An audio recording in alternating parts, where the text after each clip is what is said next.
अस्सलाम वालेकुम दोस्तों, खैर मकदम है आप सबका आपके अपने YouTube channel career guide point पर।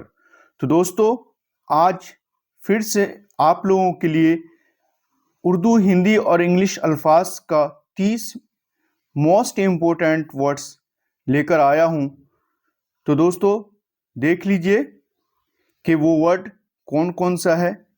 तो ये बहुत ही अहम क्लास होने वाला है, इसलिए वीडियो को पूरा देखें और इससे ज़रूर फ़ायदा उठाएं।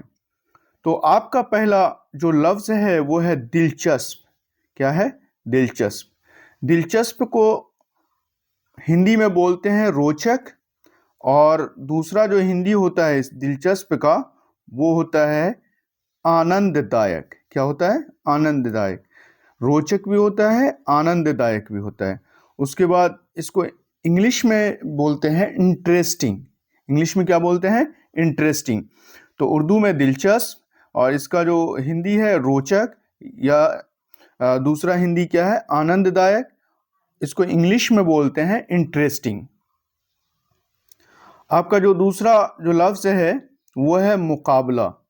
मुकाबला को हिंदी में बोलते हैं तुलना, यानी एक बच्चे की जब दूसरे से तुलना करते हैं तो वो मुकाबला करते हैं या तुलना करते हैं। उसी को इंग्लिश में बोलते हैं कंपेयर करना, कंपेयर। तो ये भी बहुत ही मोस्ट इम्पोर्टेंट लफ्ज़ है, इसको भी देख लेंगे। उसके बाद आपका तीसरा जो लफ्ज़ है वो है कौम। कौम का हिंदी होता है राष्ट्र, और इंग्लिश में बोलते हैं इसको नेशन। इंग्लिश में क्या बोलते हैं? नेशन। तो इंग्लिश में नेशन, हिंदी में राष्ट्र और उर्दू में कौम। आपका चौथा जो लफ्ज़ है वो है तरक्की पसंद। तरक्की पसंद का जो हिंदी है वो है प्रगतिशील। क्या है? प्रगतिशील। उसको इंग्लिश में बोलेंगे प्रोग्रेसिव। तो इंग्लिश में प्रोग्रेसिव, हिंदी में प्रगतिशील, और उर्दू में तरक्की पसंद है, यानी तरक्की करने वाला, जो निरंतर तरक्की कर रहा हो उसी को बोलते हैं प्रोग्रेसिव या प्रगतिशील। आपका पांचवा जो लफ्ज है वो है भूख हड़ताल। भूख हड़ताल। भूख हड़ताल बहुत ही प्रचलित लफ्ज है। कुछ होता है या सरकार के खिलाफ धरना देना होता है तो आदमी क्या हो जाता है? भूख हड़ताल पे बैठ जाता है। इसी को हिंदी में बोलते हैं अनशन। क्या बोलते हैं? अनशन। और भूख हड़ताल भी बोलते हैं हिंदी में। तो जो मतलब भूख हड़ताल का जो सही हिंदी है वो अनशन है, और लेकिन भूख हड़ताल भी बोला जाता है। इसको इंग्लिश में बोलते हैं हंगर स्ट्राइक। क्या बोलते हैं? हंगर। हंगर मतलब भूखा, स्ट्राइक मतलब हड़ताल। तो हंगर मतलब भूखा, तो भूख यानी कि अनशन जो होगा उसका इंग्लिश होगा हंगर स्ट्राइक। Hunger strike. आपका जो छठा लफ्ज है वो है बिल आखिर या आखिरकार। दोनों मुतरादिफ लफ्ज हैं, और इसका जो हिंदी है वो है अनंत या अंत में। अनंत या अंत में। इसका जो इंग्लिश है यह है अल्टीमेटली। क्या है? अल्टीमेटली। आगे देख लेते हैं। आगे है आपका सातवां जो लफ्ज है वो है निकालना। निकालना बहुत ही सिंपल उर्दू लफ्ज है। इसको हिंदी में निकालना ही बोलेंगे, लेकिन इंग्लिश में क्या बोलेंगे? विड्रॉ। जैसे हम एटीएम वगैरह से पैसा निकालते हैं तो क्या करते हैं? विड्रॉ करते हैं। तो ये विड्रॉ करना, इसका हिंदी होगा निकालना, और इसका उर्दू होगा निकालना। आपका आठवां लफ्ज जो लफ्ज है वो है आखिरकार। आखिरकार का जो हिंदी होता है वो अंत में या फलता, दोनों ही या हिंदी है आखिरकार का। इसका इंग्लिश होता है एवेंचुअली। एवेंचुअली का मतलब भी क्या होता है? आखिरकार। एवेंचुअली का मतलब आखिरकार। आपका नौवां लफ्ज है जमा या अंबार। जमा मतलब कोई चीज़ बहुत ज़्यादा जमा हो जाए, और अंबार का मतलब ढेर होता है, यानी एक चीज़ को एक जगह बहुत ज़्यादा यानी कि रख दिया जाए तो वो क्या हो जाता है? अंबार। जैसे कूड़े का अंबार होता है, यानी एक जगह बहुत ज़्यादा जब कूड़ा फेंका जाता है तो क्या हो जाता है? अंबार लग जाता है कूड़े का। और इसका जो हिंदी होता है वो संचय या संग्रह। संचय भी होता है और संग्रह भी होता है। इसी को इंग्लिश में बोलते हैं एक्यूमुलेशन। क्या बोलते हैं? एक्यूमुलेशन। तो इसको याद करना आपके लिए बहुत ही ज़रूरी है। और जब भी मतलब इसको पढ़ते रहें, देखें, तो अपने दिमाग में दोहराते रहें ताकि आपको अच्छी तरह से ये याद रहे। आपका जो 10वां जो लफ्ज़ है वो है इत्तिहाद, और इसी को हिंदी में बोलते हैं गठबंधन या गुटबंदी। जैसे बहुत सारी पार्टी जो होती है, जो इलेक्शन लड़ती है, तो एक साथ गठबंधन कर लेती है, उसी को उर्दू में बोलेंगे इत्तेहाद और हिंदी में बोलेंगे गठबंधन या गुटबंदी। और इसी को इंग्लिश में बोलेंगे कोलिशन। कोलिशन करना यानी 3-4 पार्टी मिलाकर जब एक साथ इलेक्शन लड़ती है तो उसको गठबंधन बोलते हैं या कोलिशन बोलते हैं, और उर्दू में बोलते हैं इत्तेहाद। आपका 11वां जो लफ्ज़ है वो है फतह। फतह का जो हिंदी होता है विजय।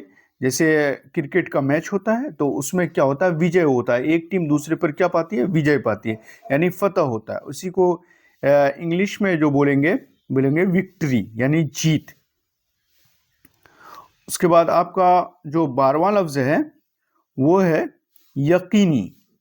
यकीनी का जो हिंदी होता है वो होता है निश्चित, यानी कोई काम यकीनी तौर पे हो जाए, निश्चित तौर पे हो जाए तो उसको बोलते हैं निश्चित। और इंग्लिश में इसको बोलते हैं श्योर। इंग्लिश में क्या बोलते हैं, श्योर। श्योर का जो हिंदी होता है वो निश्चित, और उर्दू में बोलते हैं यकीनी। आपका जो 13वां लफ्ज़ है वो है फौरन या फौरी तौर पर। फौरन या फौरी तौर पर, इसको हिंदी में बोलेंगे शीघ्र, यानी शीघ्र ही आपका ये काम हो जाएगा, यानी फौरन या फौरी तौर पे आपका काम हो जाएगा या शीघ्र ही ये काम हो जाएगा। और इंग्लिश में बोलते हैं इसको इंस्टेंटली। इंस्टेंटली मतलब शीघ्र, जल्दी ही। उसके बाद आपका 14वां जो लफ्ज़ है वो है मकबूल या हरदिल अजीज़। हरदिल अजीज़ यानी जो सबके दरमियान मशहूर हो, मकबूल हो, सबको प्यारा हो, उसी को बोलते हैं मकबूल या हरदिल अजीज़। इसका जो हिंदी होता है वो होता है लोकप्रिय, यानी लोगों में बहुत ज़्यादा फेमस हो, और इसी को इंग्लिश में बोलते हैं लोकप्रिय। जैसे शाहरुख खान है, वो हरदिल अजीज़ एक्टर माना जाता है या मकबूल, उसी को इंग्लिश या हिंदी में क्या बोलेंगे, लोकप्रिय अभिनेता, और इंग्लिश में बोलेंगे पॉपुलर। इसको आपका 15वां जो लफ्ज़ है वो है फ़िरका वाराना हम आहंगी। बहुत ही मोस्ट इम्पोर्टेंट लफ्ज़ है। ये एग्ज़ाम में आपको पूछा जा सकता है ये वर्ड। और इसको हिंदी होता है सांप्रदायिक सौहार्द। इसी को इंग्लिश में बोलते हैं कम्युनल हार्मनी। Communal harmony. तो कम्युनल हार्मनी का जो हिंदी होता है वो सांप्रदायिक सौहार्द, और उर्दू में बोलते हैं फ़िरका वाराना हम आहंगी। आपका जो 16वां जो लफ्ज़ है वो है पाबंदी वक्त।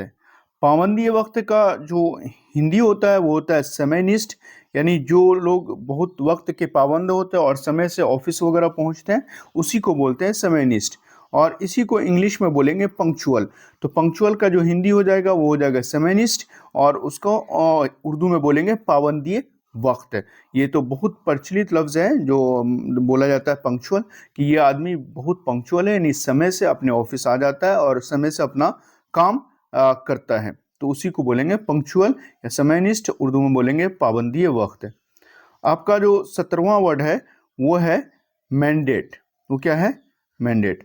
तो इसका उर्दू जो होता है वो होता है इख्तियारनामा। दूसरा उर्दू आप जान सकते हैं इसका हिमायत भी होता है। क्या होता है, यानी किसी पार्टी को इलेक्शन में सबसे ज़्यादा वोट मिलता है तो उसी को बोलते हैं हिमायत, और उसी को बोलते हैं जनादेश। यानी हिंदी में इख्तियारनामा भी बोलते हैं और हिमायत भी बोलते हैं। जैसे अगर कोई पार्टी है उसको बहुत ज़्यादा वोट मिला है जनता का, तो बोलेंगे कि हमको जनता का जनादेश मिला है, या जनता की हिमायत मिली है, या जनता का मैंडेट मिला है। तो वो पार्टी हमेशा ये बोलती रहती है कि हमको जनता का जनादेश मिला है, तो उसी को हिमायत बोलेंगे या जनादेश बोलेंगे हिंदी में, और इसी को इंग्लिश में बोलेंगे मैंडेट। तो ये याद कर लेंगे, बहुत ही अहम लफ्ज़ है।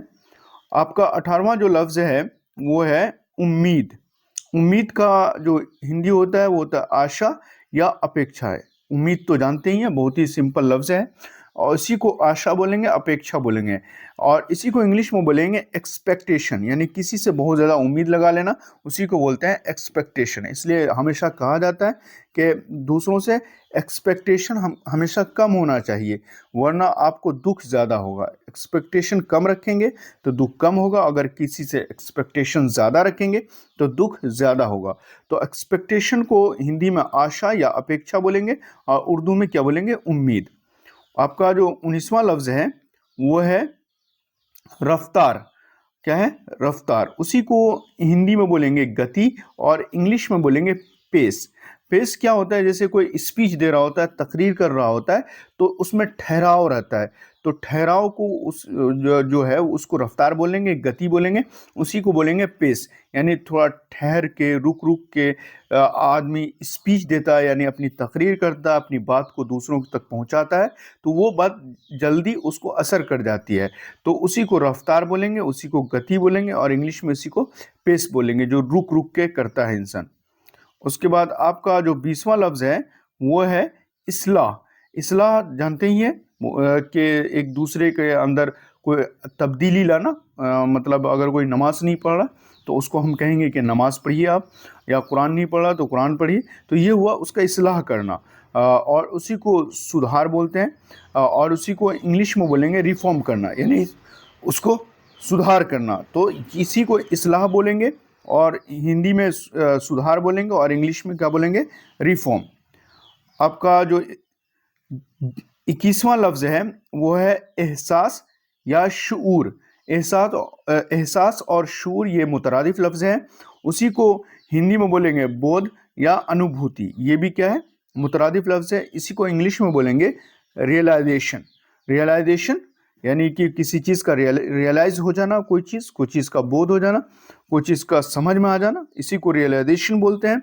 हिंदी में बोलते हैं बोध, अनुभूति, और उर्दू में बोलेंगे एहसास और शूर। आपका जो 22वां लफ्ज़ है वो है पुरएतमाद।